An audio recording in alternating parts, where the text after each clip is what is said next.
American Power. Masanga et salami pour la kobomba bo pikiliki ya mokolo.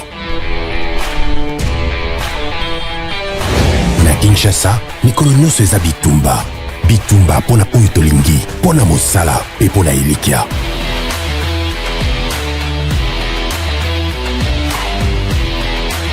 American Power. Moninga na yo ya bitap nyonso. Lakisa bokasi na yo. La Moussa bo pikiliki ya kati ya nzoto na American Power.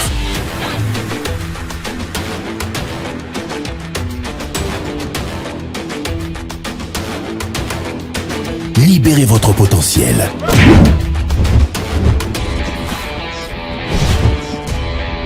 Libère ta puissance. American Power. Énergie à ma champion.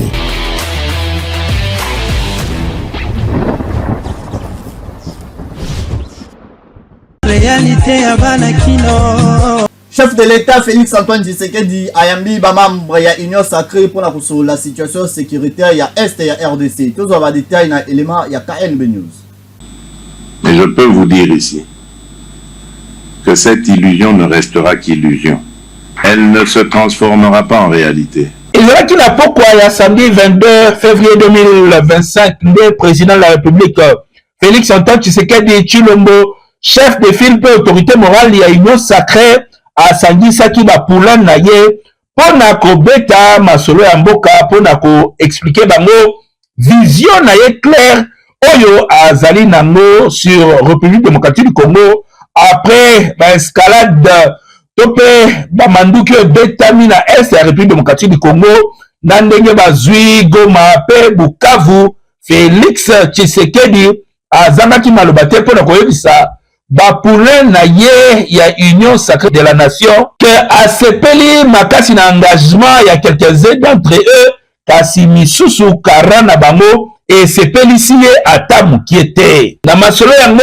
Parmi la tête ya Union Sacrée, absence ya Vital Kamerhe et c'est remarqué kasi équipe na balobi ke azali na mission de service officiel azali ki bongo représenté na mwana na ye oyo akumelaka plateforme na ye mususu pe Billy Kambale oyo azali président AI ya INC na ba oyo bazalaki wana président de la République akaki sonité ya ko féliciter Jean-Pierre Bemba, Jean-Pierre Liao, Nagilo Ndomboyo, pe ministre Thérèse Kaikwama, pour le dévouement na bango, na tangu oyo, baba solo, zali kolekana, balobi pe ministre de justice, na Patrick Mouyaya, bazali na liste ya ba oyo, bazali na position ya malamu, na miso ya Tshisekedi, oyo basepelisi, na tangu oyo pays ezali agressé.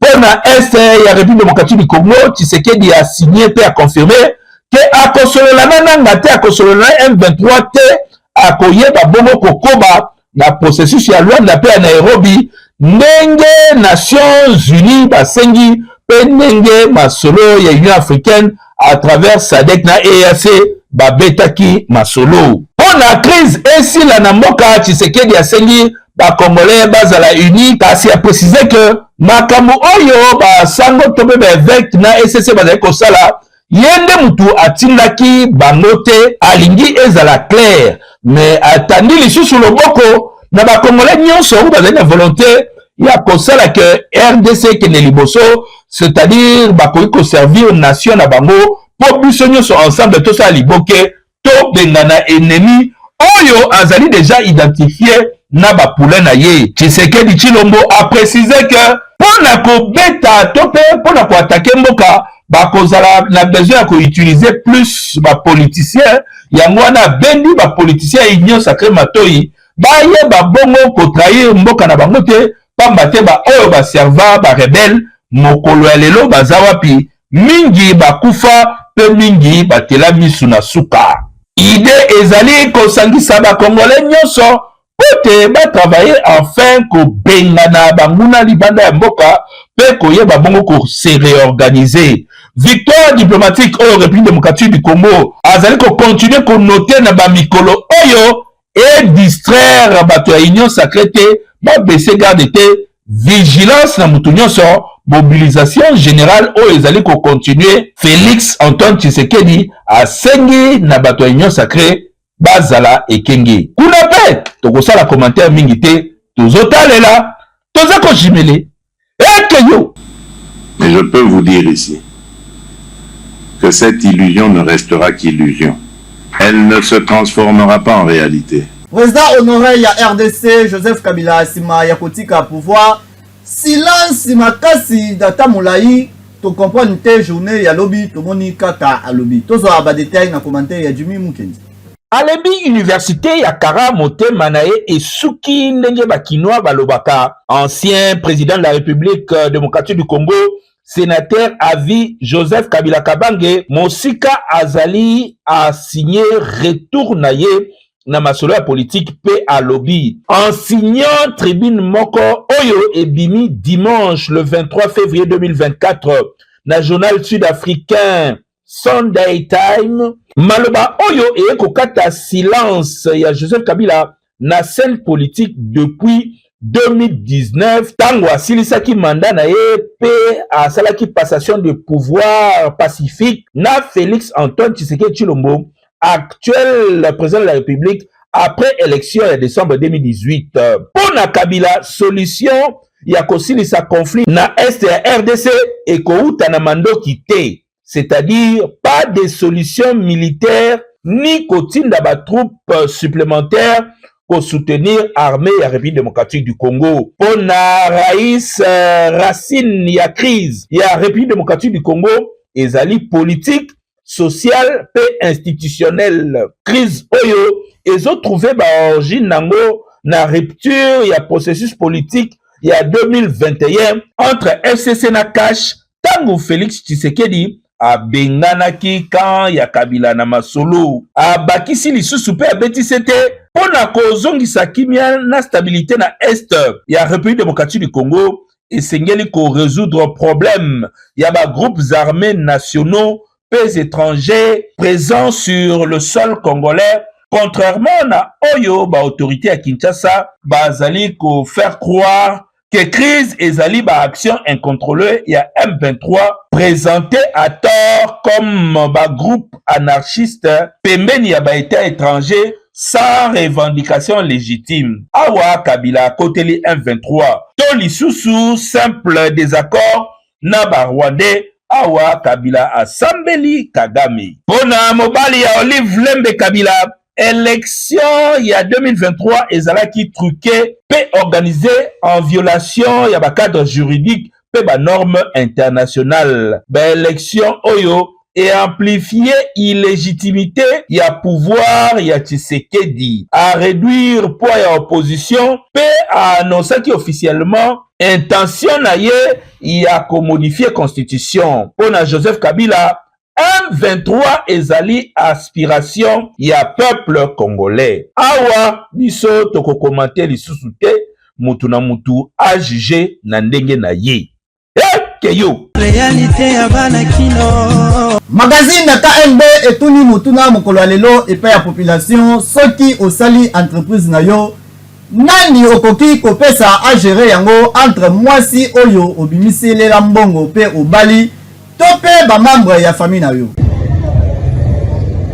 Tambola le Kinshasa omona makambo mokolo ya lelo magazine KNB News ekitaki na nzela pona kosolola na population. Est-ce que ezali important to normal ya kopesa mwasi na yo entreprise oyo o créer to pe bandeko na yo ya famille bayiba na ko gérer yango pamba te lelo oyo to koma komona basi ya malamu pe ba matisa ba entreprise ya mibali na bango kasi oyo ya mayele muke bakokaka komatisa ba entreprise ya mibali na bango te bazongisaka toujours jeune na sima okomona bobandaki kitoko ekokoma na ta moko boye soki kaka mwasi akoti makambo yango entreprise bandaki ko évoluer malamu biloko ekomi kokita makambo ekomi kobeba okomona ke mwasi akoti na kati entreprise akomi ko décourager même ba travailleurs mususu oyo ye akuti kuna pamba te comportement na ye ako afficher ekozala malamu te. Est-ce que eza normal population yemoko azangisaki maloba te balobaki boye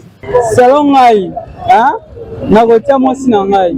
Na biga mwasi na ngai tango tozanga nae, esika moko. Ba ata bibelo baka. Mwasi na mobali bazalaka mutu motu moko 1 plus 1 égale à 1 sikoyo mpona sasi wana nakotia mwasi na ngai ntina lobi natia ndeko na ngai mpe ayobala ye mpe mwasi akosala mpe foye na bango boye na nga foye mpo natia mwasi na nga tokolisa mpe makambo na biso ya foye na biso mpo mwasi ayebi aza na susi ke toza na bana toza makambo ebele osala donc ye donc kote wana obatela nde akepuze ya malamu ata koyiba akotia epa bango donc mais moi gérase wana ezala ata kote ya bana ta nini donc moko oyebi basala entreprise na nga donc mwasi na nga na ndeko na nga je préfère nakotiaka mwasi na nga nakotia mwasi na nga parce que mwasi na nga nakoyeba pasi na nga parce que mwasi na nga ye nayebi kote ni source mbongo wana eutaki bien si leki akoki koyeba me akozala na susi lokola mwasi na nga te ye nde topartageaka na ye na mbetu soki eyindi nzala tolalaka nde na ye leki na nga ozalango mosusu azozwa mbongo azokabela bandeko ya basi na ye tusi azosala bambiansi akoyeba mapasi wana te yango préférence komena tia mwasi na nga eyo entreprise na nga d'ailleurs nakotia mwana na ngai wakozala comme remplaçant na ngai vedire nakobanda kolakisa ye malembe po oka comprendre nga naza te ye azwa relève nakotia ndeko na ngai nakotia ndeko parce que mwasi aza mpo na ndako mwasi aza mpo avana na ndako alandela makambo nyonso ya ndako nakozwa ndeko oyo namoni keno aza na sens mo ya responsabilité ya bien nakozwa ye nakotia agere ngai ya entreprise bon kotia mpe mwasi agere oyo ezalango mabe te mais ça dépend omoni ezaka mpo toza na afrique normalement na bamboka mosusu ocréer entreprise otie mwasi na yo azolandela maya toboyaka kotia mwasi talaka bafamille na biso ekoma keno soki bake osungaka famille na yo te osungaka famille ya mwasi veut dire c'est mieux na préféré mpona koévite banomalie po keno famille na ngai ya mwasi bamésentente ezala te na préféré natia ndeko po ndeko azala na katikati ayeba kolandela makambo nyonso awi tokosengaka kaka na bamama mpe bandeko basi boyeba kogere baentreprise ya mibali na bino ndenge balobaka trouve une femme trouve le bonheur soki okutani na mwasi ya malamu akoyeba na kotombola entreprise na bino ekokende liboso mokili mpe ekokamwa ekokoma lisolo sujet epai ya moto nyonso omoni entreprise na bango soki emata boye likolo ya mwasi na ye kasi kutana na mwasi ya mabe papa okowumela kutu te biloko nyonso ekosila yo okobama mbati pui réalité ya bana kino basanction ebele ekwei contre Rwanda ndenge ezali kaka mikolo oyo basérie ya basanction oyo monde ati ezali kopesa Rwanda to oyo ezali Royaume-Uni nde asanctionne Rwanda bakokoperaka lisusu te na makambo etali bamilitaire pe na baminere toza badetail na commentaire ya Jimmy Mukenzi. Royaume-Uni basanctionne Rwanda pe basuspendre aide directe par rapport ya massacre oyo esalami pe ezosalama na est ya République démocratique du Congo adopté mesure ya sika ya pression diplomatique contre Kigali décision oyo elakisi position ferme oyo ex-donateur tope pourvoyeur ya Rwanda azui contre ancien protégé na ye. Sanction au ministère des Affaires étrangères et la République démocratique du Congo a salué après rencontre entre président de la République Félix Antoine Tshisekedi Tshilombo na envoyé spécial ya Royaume-Uni quelques jours avant Awana Kinshasa.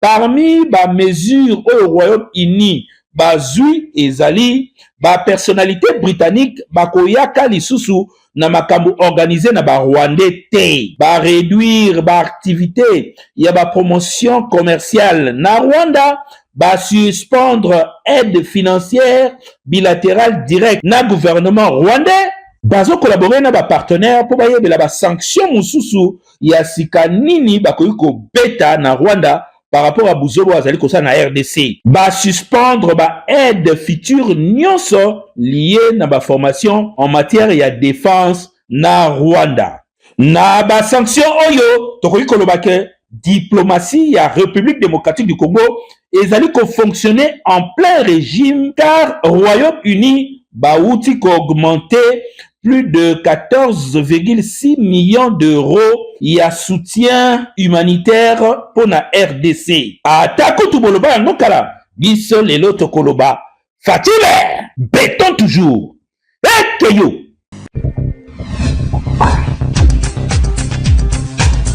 Marche de santé 2,5 $. Anniversaire Kakana 2,5 $. Collation toujours 2,5 $. Meeting Nyonso na 2,5 $. Pour étoile l'agence, tozwami na boulevard du 30 juin na commune ya Gombe na immeuble ancien gare présidentiel local DM4. Tozali wana mobimba pour étoile l'agence, tozo servir nyonso kaka lelo. Osali commande lelo, ozwi lelo. Réalité ya bana kino. VPM ya transport Jean-Pierre Bemba na Bandundu alobi Joseph Kabila nde azali à la base ya insécurité oyo ezali koleka na kwa ya Grabandundu et pas ya Bamobondo. Tozwa ba détail na commentaire ya KNB News. Surtout ezali Kabila bonani.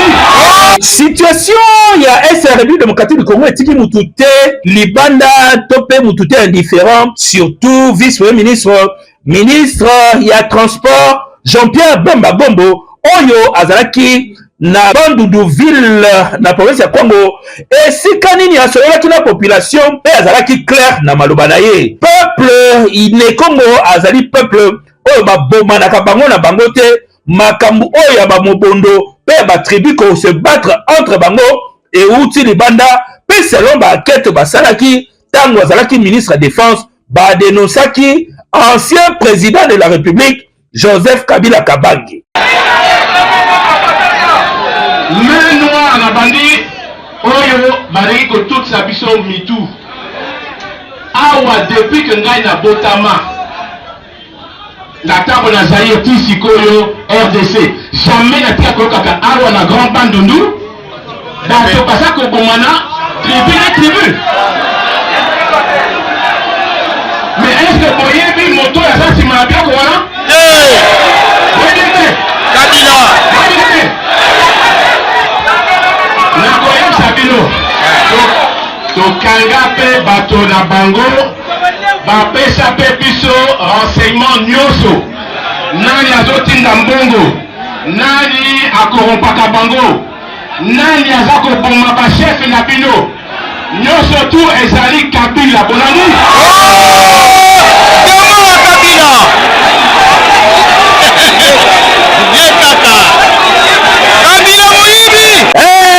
Jean-Pierre Bemba azali ko continuer ba tourner na à travers République avec bando na loboko ya rouge pour na kolakisa que toko défendre écolo tina sacrifice suprême, c'est-à-dire sacrifice ya makila soki toko kufa na écolo na biso debout kasi yake monguna akota aya lisusu kokumbela biso tozala ba esclave na propre mboka na biso ekosalama jamais ba imoto atelemi Jean-Pierre Bemba azali kolakisa ke azali mobali. Ekeyo.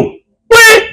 Réalité ya bana kino. Senko SSC bakiti na Brazzaville et pas ya président Denis Sassou Nguesso pour na kosolula.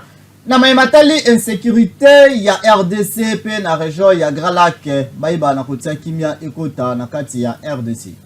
Masolo na bango ebandaki na président ya République démocratique du Congo Félix Antoine Tshisekedi Tshilombo bakei komona président ya Rwanda Paul Kagame pe bamonaki William Ruto ya Kenya ba évêque oyo bazali kotambola pona masolo ya kimia bakei komona sikoyo président ya Congo Brazzaville Denis Sassou Nguesso oyo ayambaki délégation na bango composé na ba membre ya senkona ya SSC oyo bazali kosala makambo na tina ya pacte pour la paix na kimia na région ya Grand Lac Mobimba. Sassou Nguesso azali considéré pour na bango comme un acteur non négligeable yango wana ba évêque ba décidaki kokutana na ye. Pour na Monseigneur Cholé baye kosenga expérience ya Denis Sassou Nguesso na makambo ya facilitation pe kosangisa bana ya Afrique autour d'une table. Asengi président ya Congo Brazzaville asangisela bango Félix Antoine Tshisekedi Tshilombo na Paul Kagame po manduki etika kolela na est ya République démocratique du Congo. Selon Donatien Cholé, Sassou azalaka na masolo ya Santiti, azalaka pe kopesa conseil na Kojo na masolo ya dialogue, azali vraiment référence ya makasi po na RDC na ntina ya kimia. Amoni initiative yango malamu pe apesi ba conseil acquis des droits. Po na pasteur Eric Senga, porte-parole ya SCC, abakisi que souci oyo ezali awa makasi ezali mingi koluka ko vivre ensemble. Problème oyo ezali na République démocratique du Congo ezali ko toucher d'une manière ou d'une autre directement à 9 voisins oyo tozalaka na bango pambate tozali peuple moko tozata musu na ba tribu ekokana pe tozali ta mususu na ba makambu et ko se retrouver na ngambo yo to na ngambo mususu ndenge moko. Selon Eric Senga,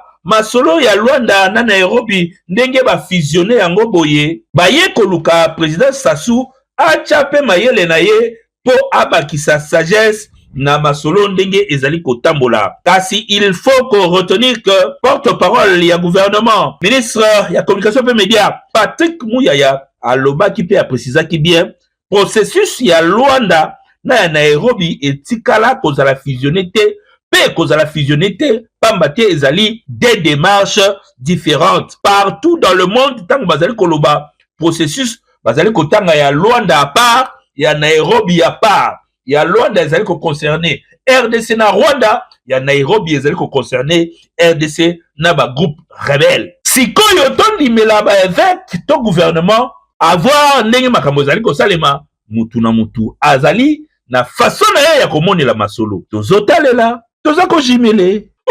Réalité à Banakino, réalité à Banakino. Promouvoir la culture, la science et le développement des ezali objectifs. Il y a la mouture Asbel, Oyo Bazali ko fêté 15 ans d'existence nango année Oyo. Association Oyo ezali initié pe président et pas il y a Jimmy Mukendi Bazali ko continuer toujours na kosala ba activité et belé na faveur ya jeunesse.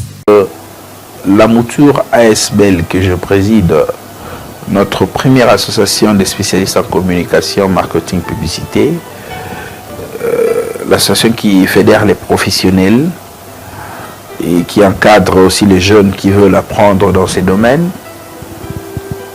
a été pour beaucoup dans tout ce que l'on fait parce que la mouture a été créée en 2010 et jusqu'à ce jour, on a organisé beaucoup de conférences, débats sur les questions liées à la com en République démocratique du Congo. On a organisé ou on organise des formations spécialisées pour mettre à niveau certaines personnes qui veulent se lancer dans le domaine de la communication, marketing, publicité, relations publiques ou agences en communication. Alors il s'est fait qu'un jour, il va faire appel à moi, tard la nuit, pour me dire, mais tiens, tu ne sens pas qu'on est un peu étouffé parce que nous voulons faire les choses avec les autres, pendant qu'ils ne comprennent pas exactement ce que nous voulions. Si nous-mêmes, on prenait nos responsabilités en main, c'est-à-dire parler de la question de la communication, organiser des manifestations pour montrer aux gens, et surtout dans notre environnement, que la communication était différente du journalisme. Alors, mais comment arriver justement à le faire? Est-ce qu'on allait le faire en tant qu'étudiant? Alors, c'est comme ça qu'il va initier, que nous mettions en place une structure qui va fédérer désormais les spécialistes de la communication, marketing, publicité et relations publiques. Alors, j'avais trouvé quand même en cette idée une certaine originalité, car il y a de nombreuses associations qui existent dans notre pays, mais avoir une structure qui fédère les spécialistes de la communication, ça c'était quand même une nouveauté. Alors c'est comme ça que j'ai accepté, je me suis dit on peut aller. Alors aussitôt commencer, parce qu'il fallait mettre en place cette structure, donc nous avions fait appel à un certain nombre d'amis qui devaient nous rejoindre en vue de les expliquer pourquoi nous voulions cette structure. C'est comme ça que c'est à partir de là que j'ai commencé à découvrir l'homme, qui était en réalité Jimmy Mukendi. J'ai découvert en lui un garçon ambitieux, un garçon responsable, mais surtout quelqu'un qui aimait travailler. comme on le dit dans le jargon quinois, quelqu'un qui aimait bosser. On avait notre manière de faire les choses qui était bien parce que toutes nos conférences, il y avait des professeurs d'université, des praticiens, des entreprises qui envoyaient les gens pour écouter et mettre à jour leurs connaissances dans le domaine de la communication, marketing et publicité. De valeur, compétences et technicité réelle dans la pratique de métier de la communication. Mais en tant que président de la mouture, ce qui m'a plus impressionné en lui aussi, c'est un jour, on devait organiser notre troisième messe. Il s'est fait que nous sommes arrivés dans la salle un peu plus en retard. Nos invités étaient déjà dans la salle. Contre toute attente, alors que le président de la mouture, Jimmy s'est levé et il a commencé à arranger les chaises dans la salle.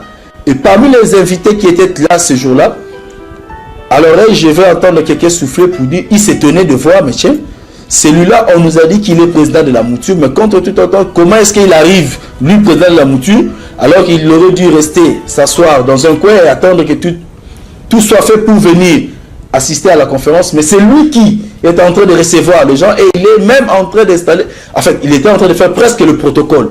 Et ça, c'est une qualité d'humilité, de simplicité que beaucoup n'ont pas. Détermination des concepts. Toute campagne doit avoir un axe de communication et il faut déterminer les concepts clés ou les messages que l'on veut passer. À l'entrée de l'AFDEL, on crée une nouvelle monnaie, mais on en a trois déjà. On en a trois. On a trois zones monétaires. Il y a le Zaïre ancien, le nouveau Zaïre, par là.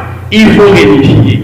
Donc l'axe de la communication, c'est la réunification de l'espace monétaire.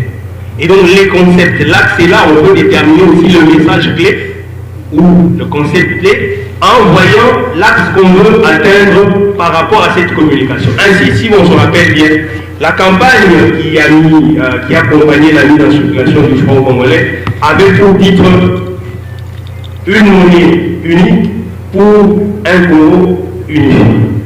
Et les enjeux, comment vont-ils se présenter maintenant? En 2012, peut-être pour les élections locales, parce que les élections législatives sont déjà passées. Il faut dire que les enjeux actuellement sont devenus des enjeux de proximité, tant sont devenus nombreux des candidats à l'activité politique. Nous avons suivi le nombre des candidats aux législatives et ceux qui ne s'y étaient pas préparés ont continué à se produire comme s'ils étaient en petit nombre. Or, le message qui devait être véhiculé devait être un message pour des groupes isolés, des segments du public.